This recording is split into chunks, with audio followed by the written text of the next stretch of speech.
Hello to everybody and welcome to today's webinar, an orientation to IDEAL's Qualitative Monitoring and Evaluation Program Improvement Award Request for Application. My name is Chris Kaspar-Riggs. I'm the Organizational Learning Specialist on IDEAL, and I will be helping to moderate today's webinar. So today's webinar is organized by the Implementer-Led Design, Evidence, Analysis, and Learning, or IDEAL activity, which is funded by the United States Aid for International Development, Bureau for Humanitarian Assistance, or BHA. IDEAL works to support the United States government's goal of improving food and nutrition security among the world's most vulnerable households and communities. We could go to the next slide. Before we begin, though, we would like to encourage, as you have already been doing, but if you have not had a chance, to introduce yourself in the chat box with your name, where you're calling from, and your organization. Please note, though, that if you have any questions during the webinar, there is a Q&A box that would be great to post your questions, and you can find this at the bottom of your screen, and it's circled on the presentation. Please do not include questions in the chat box. They will end up getting lost during the presentation, and we won't be able to answer them as effectively. We will get to all the questions, and if not during this webinar, we will get to them after the webinar. So please include them as you go, and you can also upvote any questions. So if there's a question that you find particularly interesting, upvoting it will help to get it answered more quickly. So we can move on to introducing the presenters. So as I mentioned, I'm Chris Kaspar-Riggs. So we will have Austin Musso, who is the Small Grants Manager on IDEAL, Karen Fox, the Qualitative Research and Resilience Specialist on IDEAL, Hillary Cook, M&E Technical Specialist at BHA, and Nancy Peak, a Regional M&E Advisor at BHA. So I will now hand it over to Austin Musso. Thank you, Chris.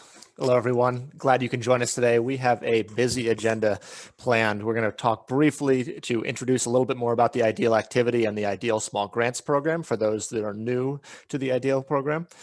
And then we'll be reflecting on BHA's Qualitative Monitoring Evaluation Policy and Guidance. The second version was recently released, and this is a seminal document which is kind of driving this RFA. So we want to give time to focus on that.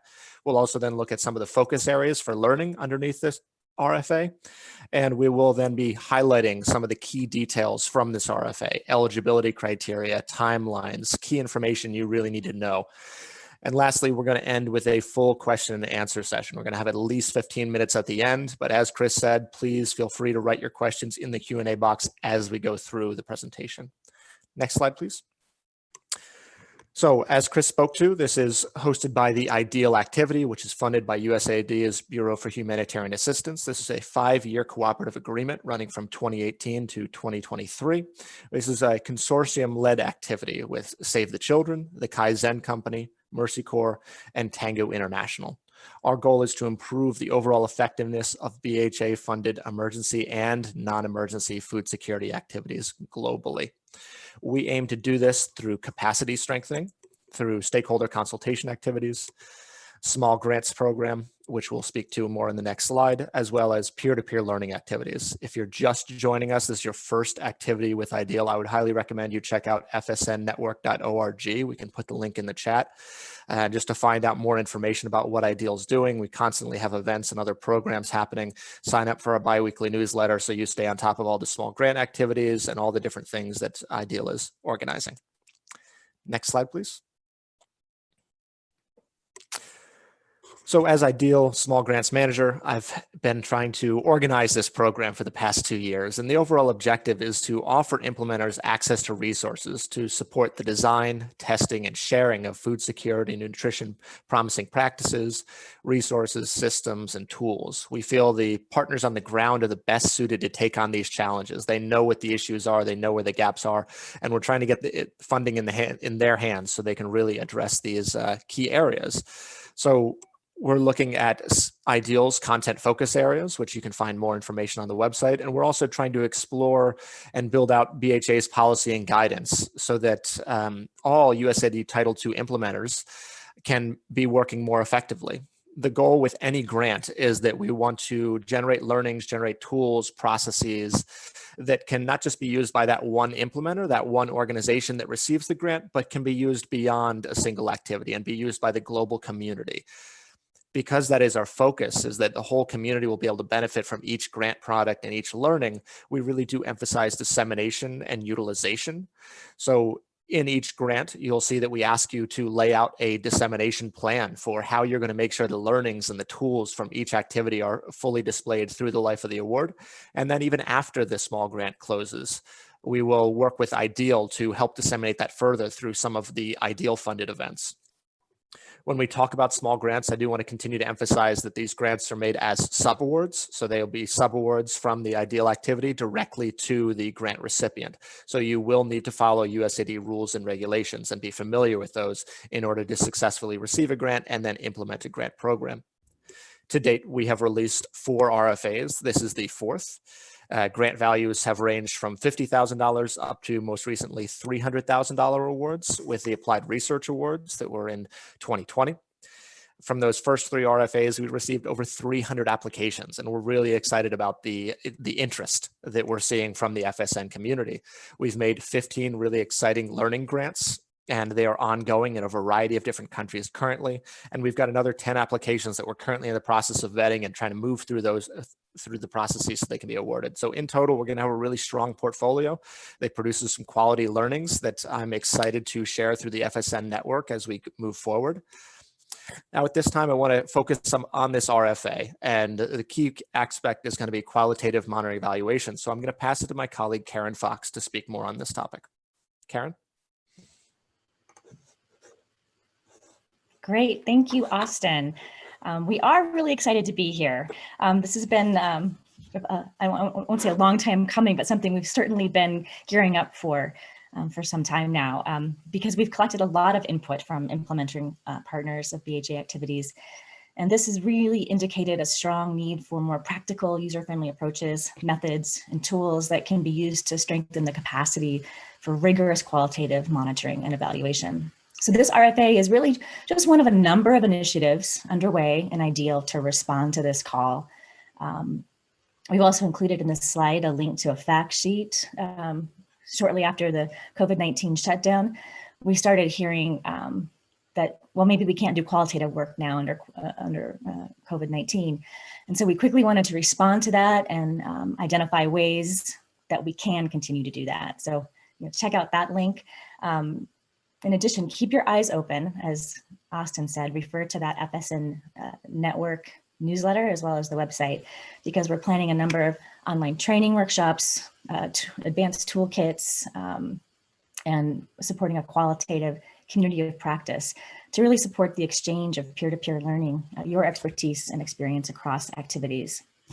So along with requests from partners, as Austin mentioned, one of the key drivers for this award is the recent release of USAID's Bureau of Humanitarian Assistance policy and guidance for monitoring and evaluation of development activities, version 2.0, which was again just updated last May.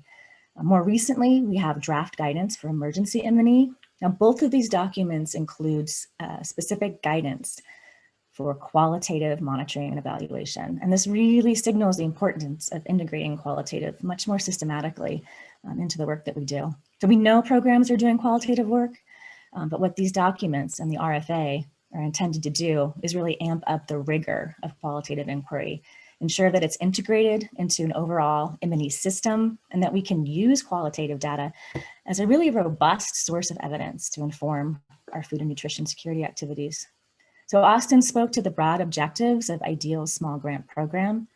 Another objective of this award is to provide sufficient resources and time for implementers to undertake the robust development, testing, and then sharing at scale in a way that typically isn't feasible with existing funds or program requirements. So as Austin mentioned, it's intended to really fund activities that extend beyond the typical sort of M&E approaches and also be relevant for the broader food and nutrition security community. So you shared some information when you registered for this webinar today. And in that, we learned that only about 10% of the participants in the webinar are familiar with the updated M&E policy and guidance documents. So this is really great information for us to have and speaks to the justification for this RFA, which is really intended to support partners in using it to operationalize this guidance. And with that in mind, we wanted to set aside some time to highlight some of the key aspects of the M&E policy and guidance for both the emergency and non-emergency activities. So with this, we're really glad to have both Hillary Cook and Nancy Peak of BHA with us today. They're going to be able to speak to some of the key components of the qualitative that's in these documents. So with that, over to you, Hillary. Thanks, Karen. Okay, so today Nancy and I are going to discuss the BHA guidance documents for M&E that now contain quite a bit of support for qualitative data collection methods. So we also, with this first slide, especially want to take a little bit of the time today to clarify some common confusion around finding our guidance documents.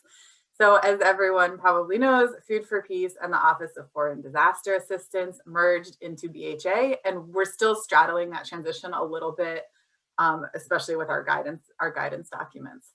So in May, so we'll start with non-emergency and then emergency. The slide is divided into two just for clarity on that. So in May 2020, then Food for Peace, now BHA, released an update to our monitoring and evaluation policy and guidance document. That's this first link here. This is the guiding document for non-emergency DFSAs, Development Food Security Activities, which we are transitioning to calling RFSAs, Resilience Food Security Activities. So this document lays out the standards and expectations around monitoring and evaluation strategies for implementing partners. So Food for Peace merged with OFDA to form BHA, but currently that legacy Food for Peace guidance is what is still being used for non-emergency DFSA, RFSA awards. So this slide has a few of those important landing pages.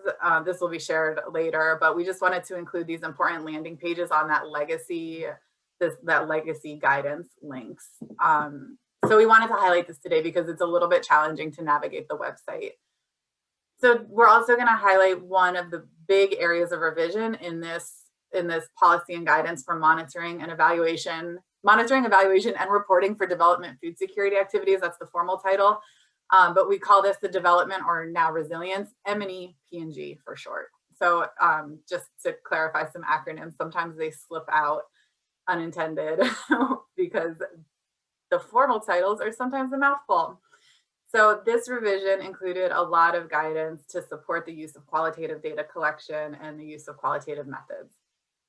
So on the emergency side, the guiding M&E document for emergency awards was released since the merger into BHA, and this is found on the BHA Emergency Application Guidelines website as the BHA Guidance for Monitoring, Evaluation, and Reporting for Emergency Activities, and so we can just call this the Emergency M&E Guidance. So both of these documents have substantial guidance and support, but not requirements around collecting and using qualitative information in the M&E system, and hopefully in a rigorous way. Next slide, please. So this revision was done with a large amount of consultation with the implementing partner community. Karen mentioned some of the consultations that IDEAL has been doing, and we've been in communication with IDEAL about those kinds of needs as well. But the M&E team at BHA has also for the past 3 years hosted workshops between BHA M&E staff and implementing partner M&E staff. And so a lot of these changes have been discussed there and kind of result in conversations and initiatives between BHA and partners. So a lot of the changes that were made in this revision are to support the collection and use of qualitative data in monitoring systems. This is all applicable to evaluation as well, but we focused the development policy and guidance on monitoring. We thought the use of qualitative for evaluation is kind of a more accessible idea to all of us, but monitoring, it's a little bit more innovative. This also had to do with, on the development side, Food for Peace, now BHA, almost always contracts out the baseline and final evaluation studies. And so we focused on what is the direct support to partners for this revision. So just to explain a little bit of that background. So some of the reasons for adding in support, and again, not requirements, but support around qualitative methods, were the following challenges that we were seeing. So we want to support increased rigor in qualitative methods. We saw challenges around collecting qualitative data, particularly in monitoring, and challenges around analyzing and using qualitative data in a timely manner. Then lastly, the BHA team, the Benford for Peace team, we wanted to demonstrate support for integrating qualitative data collection across the monitoring system in process, context, and outcome monitoring. So now I'm going to pass it to Nancy Peak. She's going to go through some of the specifics of these guidance documents. Thank you.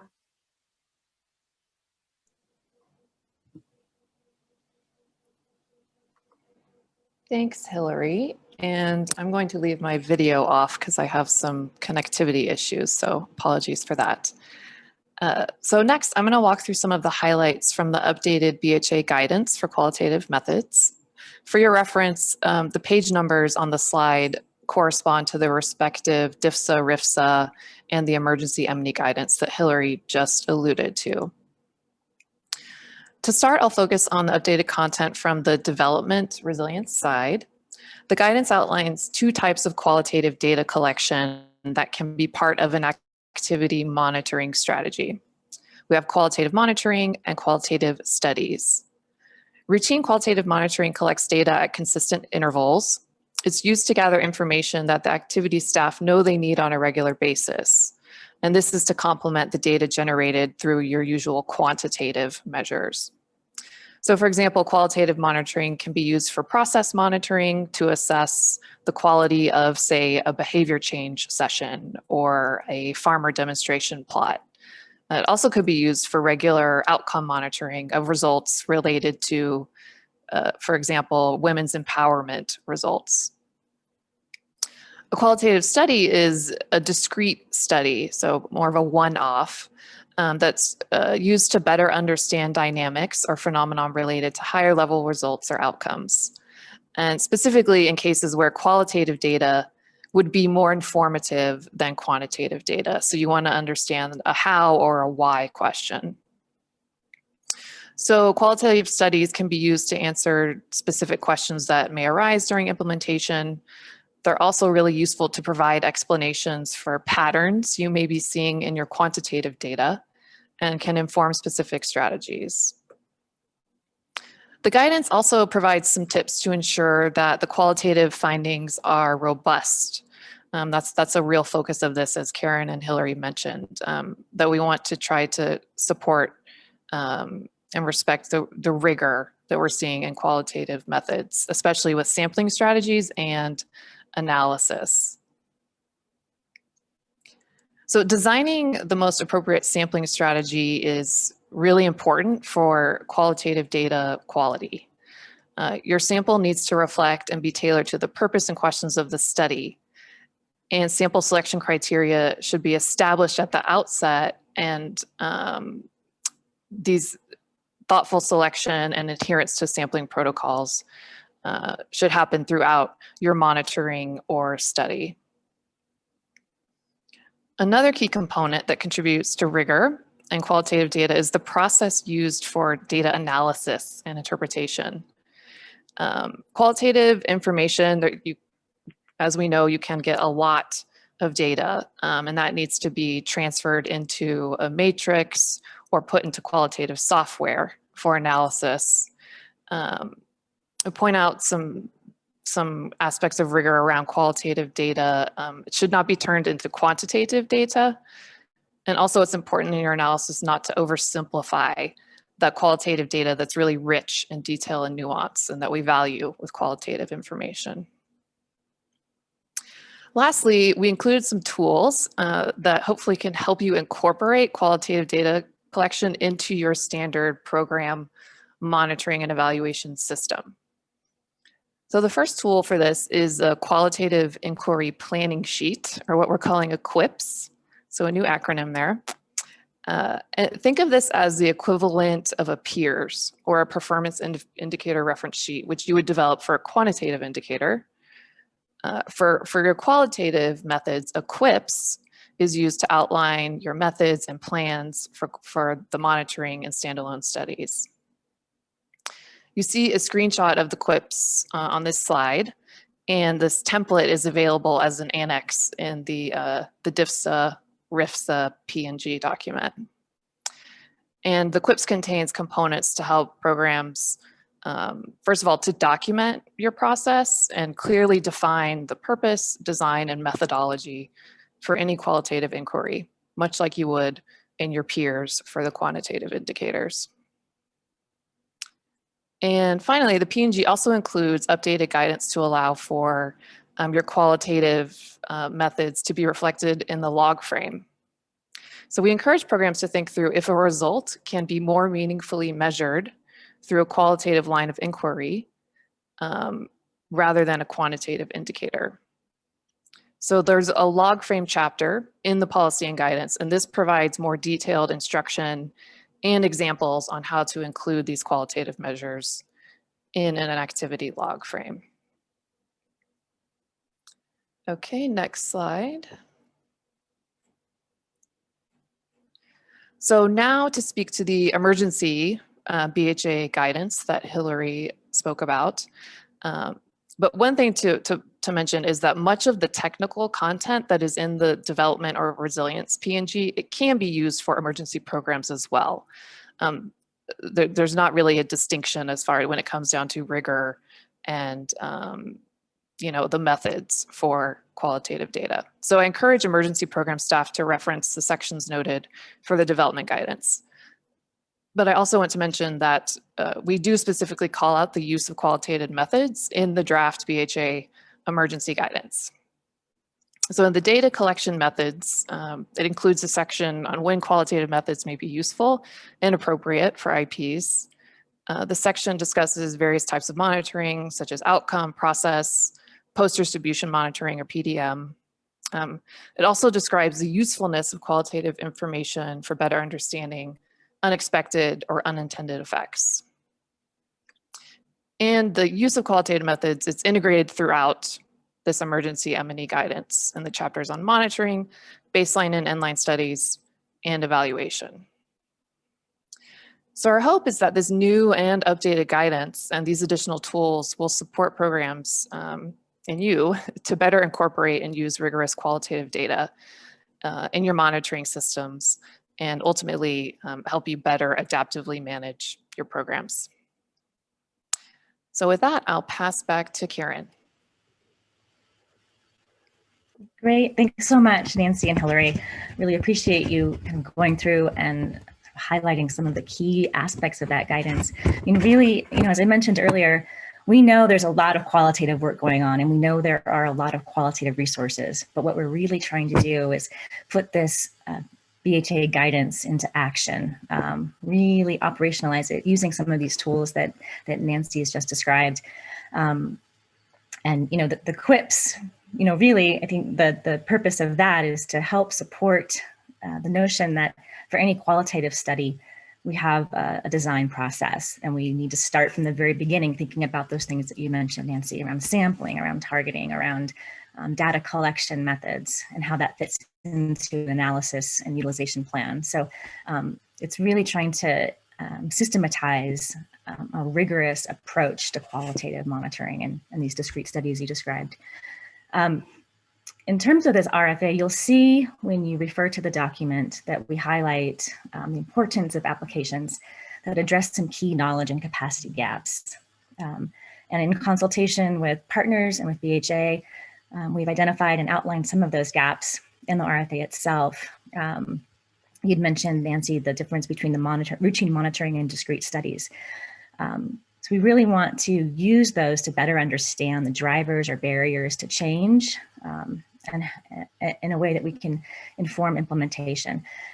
So we're looking for some interesting approaches to qualitative monitoring as part of our M&E systems, the use of qualitative sentinel sites, using iterative, qualitative, and quantitative data, case studies, recurrent monitoring.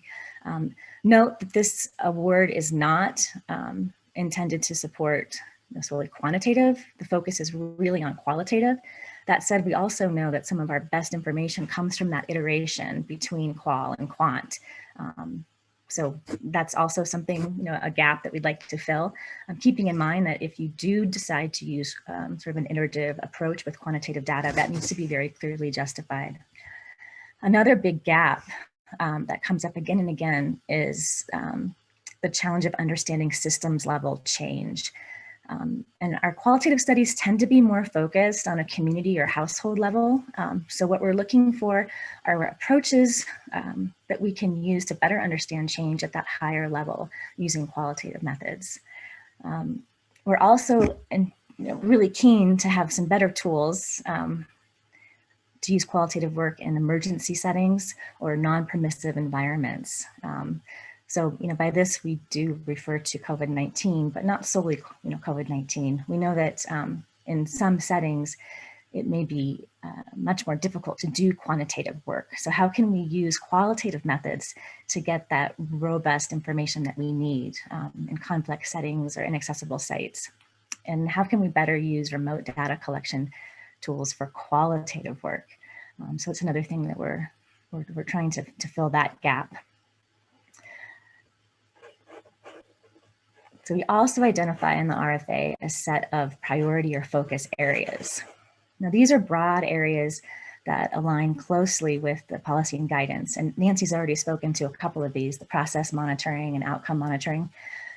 We also know that we can use qualitative monitoring to really get at some of those unintended effects. Often our quantitative monitoring surveys aren't necessarily designed to pick up on those unintended or unanticipated aspects of our programs. So how can we better use qualitative to understand the dynamics that are happening underneath those quantitative indicators? Another, monitoring sustainability. We know that programs are planning for exit and sustainability from the very beginning, but we don't always have a good sense of how we're doing in terms of building sustainable interventions. Qualitative methods are particularly useful for that. We also know that post-distribution monitoring is a key component of our M&E systems, and quantitative methods work well to capture the data that we need to transfer or to track the use of transfers, but they're not always as effective to understand the reasoning behind adoption or non-adoption, or behind decisions that people are making around distribution. So we want to use this qualitative methods to understand the dynamics of targeting, to get feedback on protection issues, transactional costs, wait time. So that's another key gap or key focus area. Let's see, sequencing, layer, and integrating. So we know, especially with our RFSA programs, that there are incredible benefits from this integrating and layering and sequencing approach of interventions. Often our quantitative methods can look at individual interventions, but not necessarily ascertain how those interventions are working together. What are the clusters that are giving us the best outcomes? So our qualitative methods can be really useful to look at the dynamics of these interventions together as a package in terms of when and how and why. Secondary adoption is another key component. BHA expects population level change for key outcome indicators. But we have to monitor adoption by indirect beneficiaries, and sometimes that's a little bit more difficult to do using our existing monitoring tools. So how can we use qualitative methods to get a better sense of the magnitude of secondary adoption and understand why certain things are adopted and others aren't? Next slide.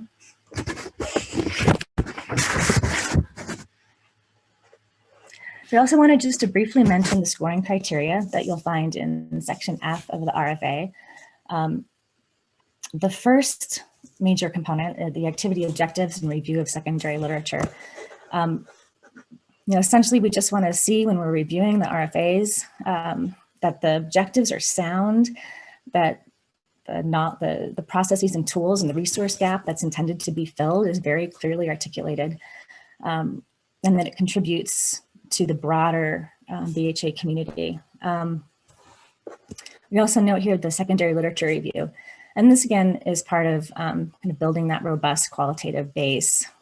So we're basing the qualitative RFA not just on our own anecdotal experience, but what we're seeing in the broader literature and the broader community as justification for why this particular proposal is is going to be necessary. We also want to see just a very clear overall design implementation plan that's rational, that's feasible, and it also takes into account COVID-19 restrictions or other restrictions on the ground. Deliverables and plan for utilization. Again, you can see the 25 points for that one. It's not prescriptive. There's no specific type of deliverable that's expected, but what we want to see is how the study results and the deliverables will be utilized by the broader Title II community, relevant communities of practice, key food and nutrition security stakeholders, how those deliverables will be used by the project, but also much more broadly, and the extent to which they have a likelihood of being translated into or scaled up to really improve our nutrition and food security processes, practices, policies more broadly. Also, the contribution to BHA focus areas, which I just described in the previous slide. So we've outlined some key components around process monitoring, unexpected outcomes, sustainability. We really want to see how this proposal is going to address those specific focus areas. In terms of budget and country preference, I'm going to turn that one over to you, Austin. So I will close there and pass.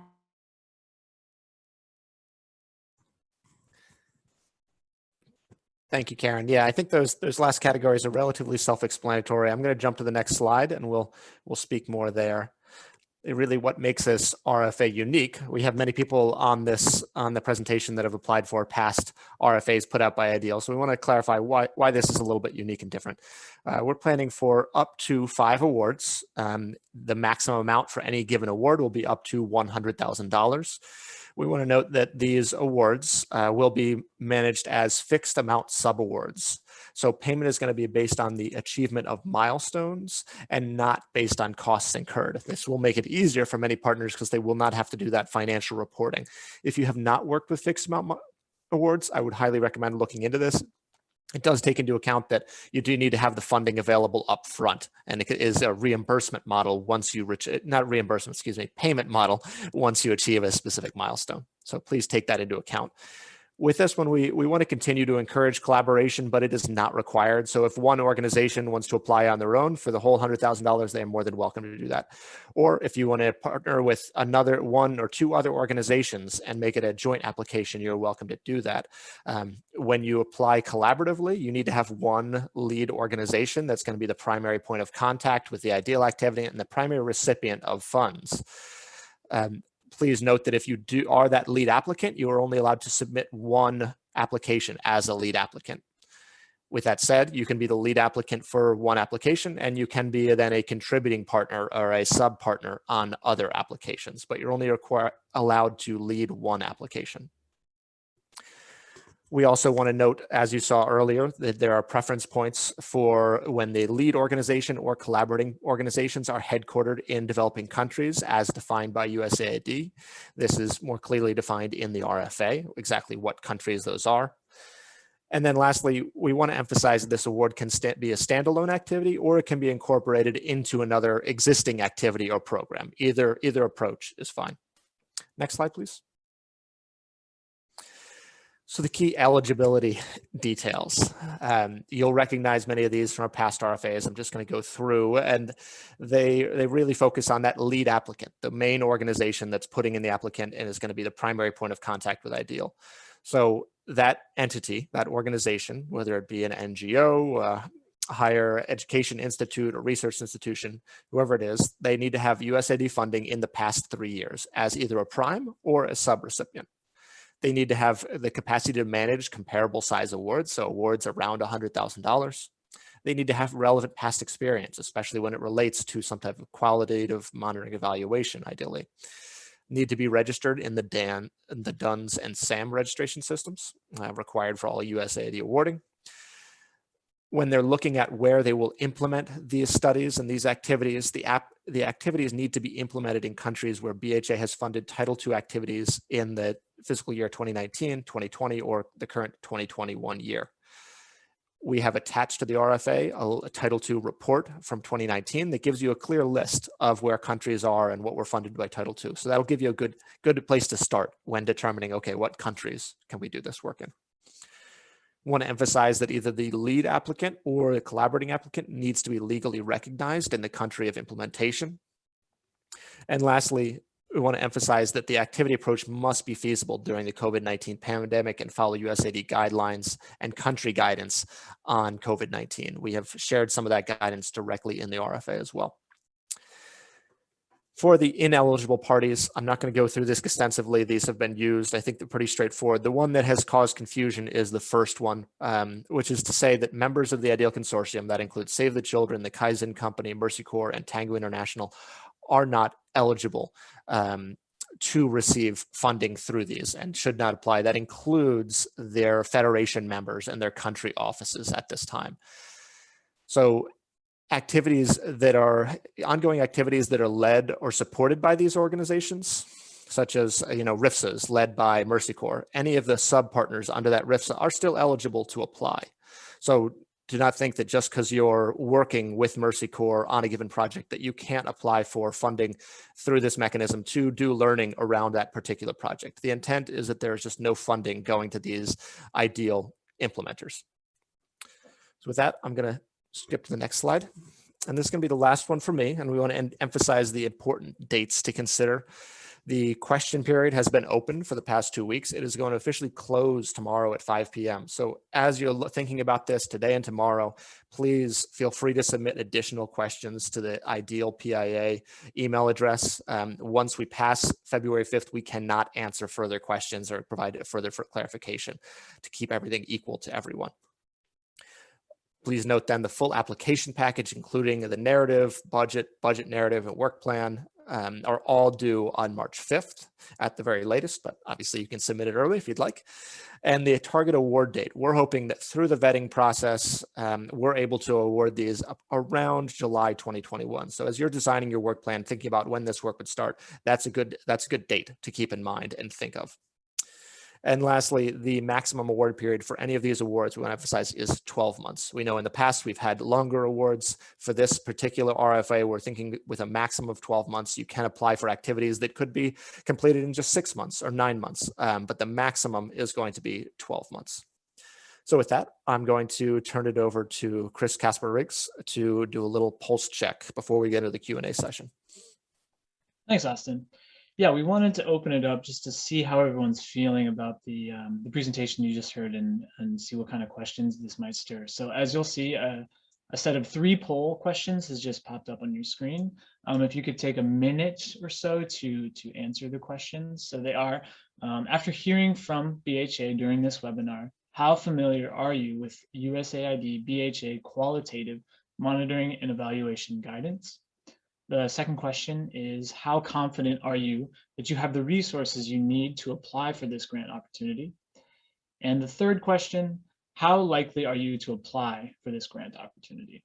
So I will give everyone maybe 30 more seconds to answer these questions, just to see where we all are after hearing the main part of this webinar, and then we'll get to the Q&A.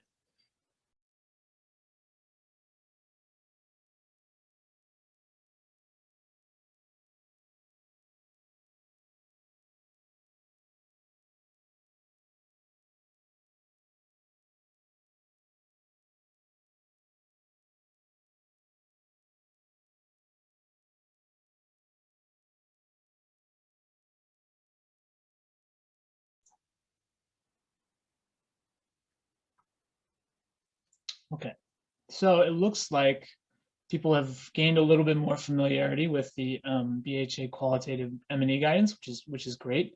Most people are very confident to somewhat confident that they have all the resources that are needed to apply, and which is also fantastic. And most people, about 18, are very likely to apply for this grant opportunity. That's really great. So we are going to move on to the full Q&A section. Just as a reminder, as Austin said, you can still submit questions after this until February 5th, and there will be a frequently asked questions document being sent out hopefully late next week. And this webinar will also be posted. So I think if we want to move to the question and answer section, I think maybe the first question, and we can send this over to Austin. Karen wants to know if BHA funded Title II activity. Oh, I think Lloyd actually answered that. But if BHA Title II funded activities are limited to DIFSA, RIFSA activities? No, from my knowledge, they're not limited to just DIFSA, RIFSA. It is any Title II activity. And the goal is not that you need to be a Title II funded activity to receive this funds or to implement the projects. The goal is that we will really want the learnings to be highly applicable for the Title II implementers at the end. Thanks for that answer. I did see a question in the chat from Megan. I think this would also be one for Austin, but what types of food security work should applications focus on in a non-emergency setting? We have not set out any preference for the types of food security activities that they should focus on. I think the general constraint is just what we talked about, Title II focused activities, those that are typically funded, emergency and non-emergency food security activities funded by BHA. So I think becoming more familiar with the portfolio of projects and what BHA and Title II funding streams are normally used for will help put you in the right direction and make sure that any activity you're proposing is going to be highly applicable. And Chris, if I could just add to that, I think, and I appreciate again, Nancy and Hillary taking time to go over what we can find in the policy and guidance documents. A closer look at that also has a number of suggestions or examples for the types of activities that we're interested in monitoring using qualitative methods. Absolutely. Thank you, Karen. And I think, so there's a question from Heather, and I think Karen would probably be best positioned to answer this. Heather wrote that they're looking at a proposal to support collection of information on farm, but it would integrate both qualitative and quantitative data. Is this within the boundaries of the RFA? Yes, so yes, I can confirm that. Again, the focus of this RFA is certainly on the qualitative component. That's what we're really trying to strengthen, again, put this qualitative guidance into action. But as I said, we know that a lot of our best information comes from a mixed methods approach. So again, you can integrate quantitative data, but the qualitative component needs to be very well articulated, innovative, a contribution to fill one of those knowledge gaps, and also very much justify why you intend to integrate with the quantitative data. Great, thank you, Karen. So we have a question from Fahim, and I'm not sure if maybe Austin or Karen would like to answer this, but he is wondering how many priority areas could they target per RFA? Is there a limitation to target specific number of priority areas to address their capacity and knowledge gaps?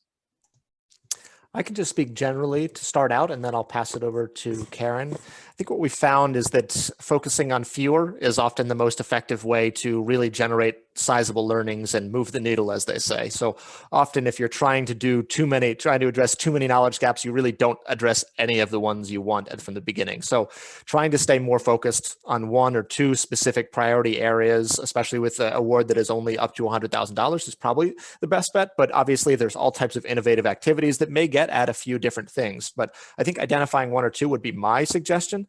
Karen, do you want to speak to this any further? No, I think you answered it. Thank you.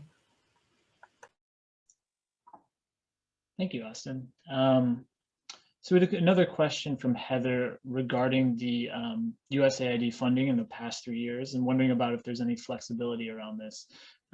She mentions that other ideal application processes under review have been delaying due to COVID. So wondering if this has any impact and if there's any flexibility in that requirement. I don't think we've fully thought through this specific situation.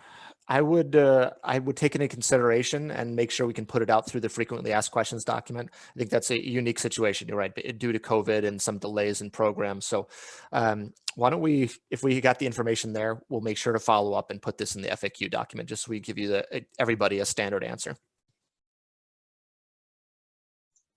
Great, thank you, Austin. I think those are most of the questions we have answered. So please, if you have any more questions, please put them in the Q&A box and we will try and answer them. There was a question from Rabula.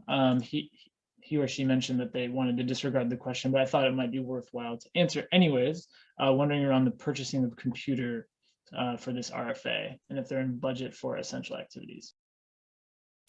Yeah, thanks, Chris. I can speak to that. I believe that would be covered by the capital asset regulations that are currently written into the RFA. And so what you say is there is an exception, and that we do allow for equipment with cumulative value of less than $5,000. So we would consider computers as part of this equipment that are required for an activity. So up to $5,000 cumulatively could be used for the purchase of computers in this activity. Fantastic, thank you. And Karen wants to know if the questions will be posted after February 5th. So I know the answer to this. So the answer is yes. The question date closes on February 5th, but the hope is that all the questions will be answered and responded to by February 12th, sometime around then. So the answer to that is yes.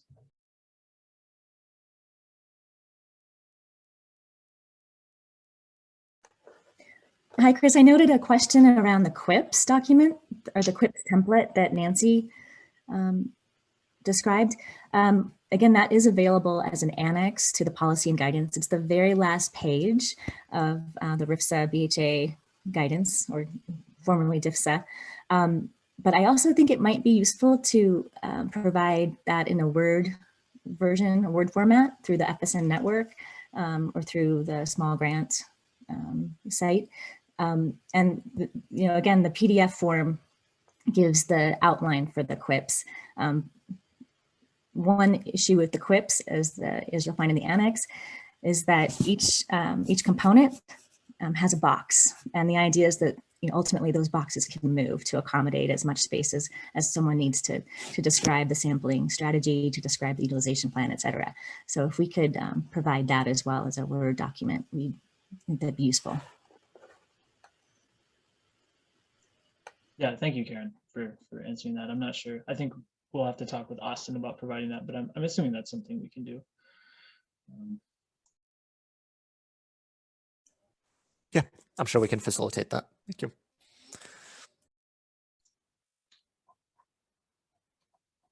We still have about 10 more minutes. If there are any remaining questions, please put them in the Q&A box.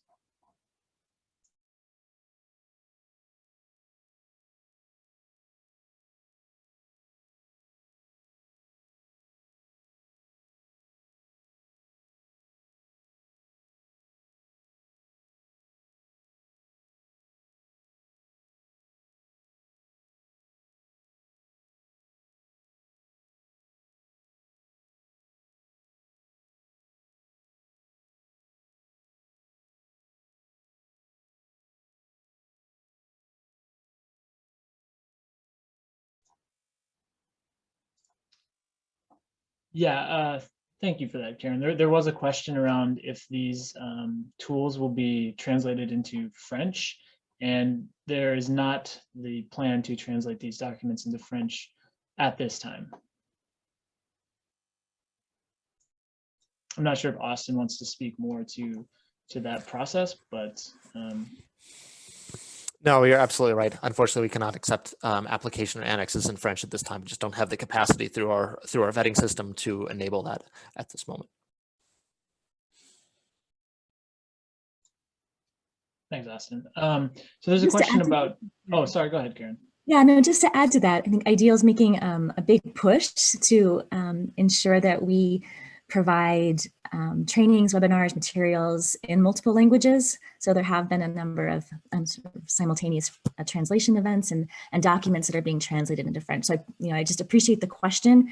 We will note that. And to the extent that, going forward, it's possible to provide some of these materials, such as the QUIPS, et cetera, in other languages. Well noted. So thank you for that question. Yeah, and I think Lloyd has also noted that we really, when thinking of dissemination plans, things in multiple languages, final products in multiple languages are always an advantage. We want these products to be used as broadly as possible. So implementers taking the time to make sure their products are translated in the end, I think is highly beneficial. Thanks, Austin. So we have a question from Matt Click. He wants to know if the emphasis is on ground truthing or implementing a. I was muted, sorry. We have a question from Matt Click around emphasis on ground truthing or implementing a methodology or assessing the utility of one by evaluating something already underway. So I'm not sure, Karen, if you can answer that, speak to that question. Sure. Again, it's not prescriptive one way or the other. We tried to leave the RFA as open as possible to give people an opportunity. We're most interested in sort of new and more innovative approaches, but as long as the proposal demonstrates how it will fill one of those knowledge gaps that we're keen to investigate, then it certainly could focus on something existing. Again, we're very interested in the development, the testing, piloting, and then the scale up of new approaches and new processes to help us better do qualitative work. So that's the focus. But again, it would need to be something clarified in your justification. You know, Austin, would you like to add to that? No, that's perfect. Thanks, Karen. So there was a question around what precisely is expected from the proposal to prepare. I don't know. I think there's a lot in the actual RFA around this, but Austin, I don't know if you want to highlight maybe some of the things that are required. Yeah, I think if you find the attachments to the RFA, you'll find a template application document for a narrative application. So this can be up to 9 pages in length. And that application should really then be focusing in on those scoring criteria, which Karen went through earlier. There's more detail in the RFA, obviously, talking about what specifically you're going to be scored on. So speaking to those in the narrative application is important, and then making sure that's closely reflected and mirrored by the budget and budget narrative. So it's a very feasible project that can be done with the $100,000 that is available. Additionally, we do ask for a very basic outline of a work plan in Excel. So all of those attachments are included in the RFA package. I would reference those. And if there are things that are still unclear, you guys have until tomorrow to ask any further questions.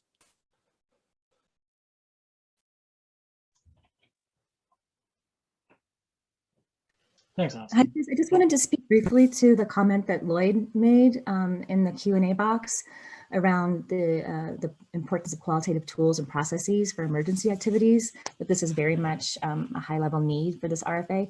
Again, I mentioned that when we discussed knowledge gaps, but we know that a lot of our emergency programs, and this, again, is through the consultations that IDEAL has done, rely very heavily on qualitative methods. And so what we're really looking for is how to sort of systematize, enhance the rigor of that, and really feed it into a broader M&E system. But yeah, I wanted to highlight Lloyd's comment because it is really important.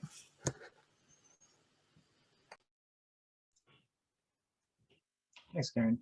There was a question that I missed from Kenneth, and I think it's relatively straightforward, but I'll hand it over to Austin. Kenneth is wondering if it means individuals who have never obtained funding before are not eligible for this grant. So the current regulations that we saw for eligibility are specifically for the lead applicant, and they do require that lead applicant has received USAID funding in the past 3 years. So if you have not received any type of funding, let alone USAID funding, then no, you would not be eligible as a lead applicant. Organizations can be collaborating organizations and work with a larger entity to apply who meets these lead applicant criteria. But yes, if you have never received any type of donor funding, then you would not be eligible based on the eligibility criteria in the RFA.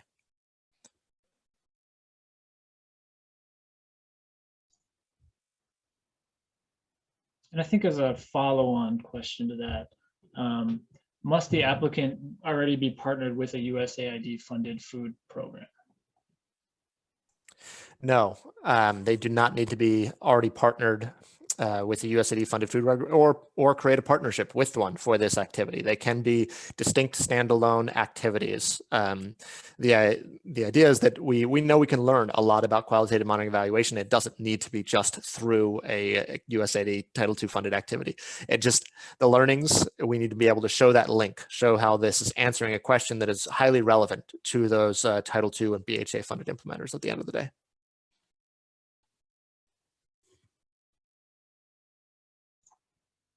Thanks, Austin. So we have a time for maybe one or two more questions before we move to the wrap up. I think if you've all saw that Kim also posted the evaluation in the chat box if you're ending up leaving a little early.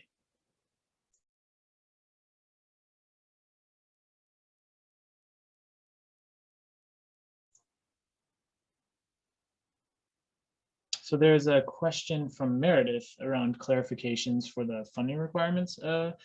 So she's wondering if a proposal needs to originate in a country that has had BHA funding in fiscal years 19, 20, or 21, but does the applicant need to have had funding in that country if they received USAID funding in another country?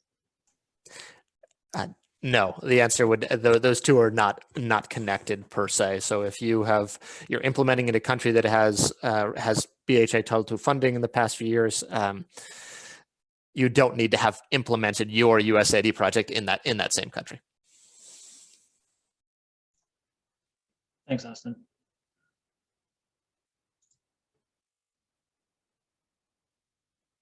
So we might have time for one more question. If there's any out there remaining. But just as a reminder, if you have questions that come up after this webinar, we will be answering them through you can submit the questions through tomorrow, February 5th, and they will be answered and sent out in a frequently asked questions document. But I think that seems like the questions have slowed. So Kim, if you could go to the final slide. We just wanted to thank everyone for attending today's webinar. And as M&E professionals, I will make this joke every time I do an M&E webinar with an evaluation. You know the importance of these evaluations. So if you could please take a moment to fill out the evaluation that is posted on the slide. And just a reminder, we will be sending out this webinar as a video to review. We'll also be sending out the PowerPoint slides, and you can submit questions to the email that is linked at the bottom, ideal_PIA@savechildren.org until February 5th. And we will then be working on a frequently asked questions document that will be disseminated sometime later, probably late next week or early the week after.